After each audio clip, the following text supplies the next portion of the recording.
Tuhan kalau marah, saudara-saudara, hal yang paling puncak ketika Tuhan marah itu bukan dikasih sakit, itu bukan dikasih gempa. Tuhan kadang marah kepada seseorang dan kemudian diberikan sakit, itu ada. Tuhan marah kepada seseorang atau satu bangsa dan diberikan gempa, itu ada. Ketika Yesus Kristus di atas kayu salib, maka di situ terjadi ada satu gempa bumi.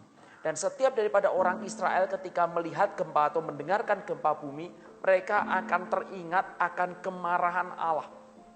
Jadi ketika Yesus di atas kayu salib, selain orang Kristen melihat daripada cinta Tuhan, orang non-Kristen akan melihat itu kemarahan Allah. Dan itu adalah the day of the Lord, harinya Tuhan. Hari ini harinya Tuhan. Salah satu aspek daripada harinya Tuhan adalah kemarahan Allah. Dan kemarahan Allah itu adalah gempa bumi. Tuhan kalau marah bisa tidak membuat orang itu tidak beruntung? Bisa. Bisa tidak dia menghentikan berkat? Bisa. Bisa tidak dia memberikan penyakit? Ada.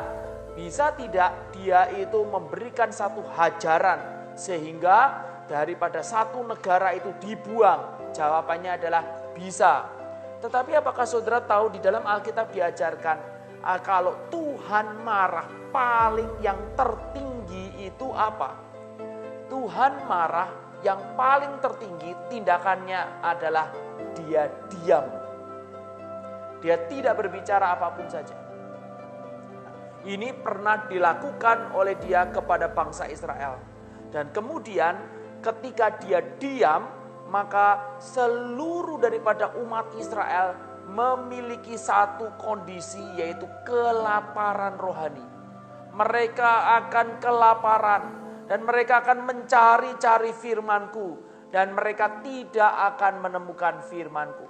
Nah, saudara-saudara, maka setiap kali ketika saya bisa mendengarkan firman Tuhan, setiap kali ketika kita PA pribadi maupun kita pergi ke gereja, maka ketika mendengarkan firman Tuhan dan kita masih diberikan waktu, diberikan kesempatan, dan diberikan pengertian untuk firman, diberikan satu keausan untuk mencari firman dan mendapatkannya, itu semua adalah anugerah demi anugerah.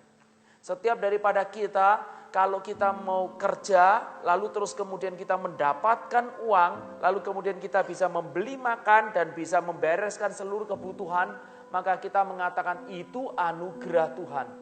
Saudara, tetapi bagi orang Kristen, anugerah yang utama adalah bukan mendapatkan uang, mendapatkan kebutuhan kita. Anugerah yang paling utama bagi orang Kristen adalah saudara dan saya mendapatkan firman. Yesus Kristus itu mengatakan bahwa manusia hidup bukan dari roti saja, tetapi dari setiap firman yang keluar dari mulut Allah.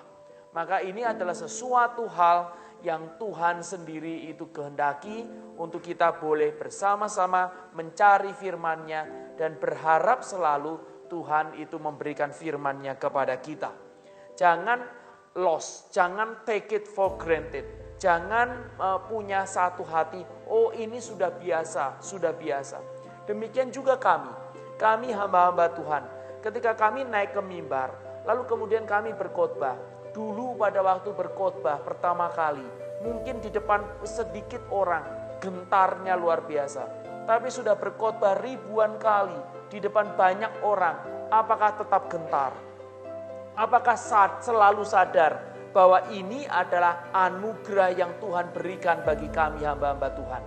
Nah, jikalau itu selalu ada, maka itu adalah sesuatu hal yang baik. Jikalau itu tidak ada, maka Tuhan perlahan-lahan akan menyingkirkan kami. Nah, saudara-saudara, biarlah selalu kait, baik itu hamba Tuhan, kait dengan firman Tuhan di dalam takut dan gentar. Baik itu jemaat, biarlah selalu kait dengan firman Tuhan di dalam satu kerinduan untuk mencari firman selalu.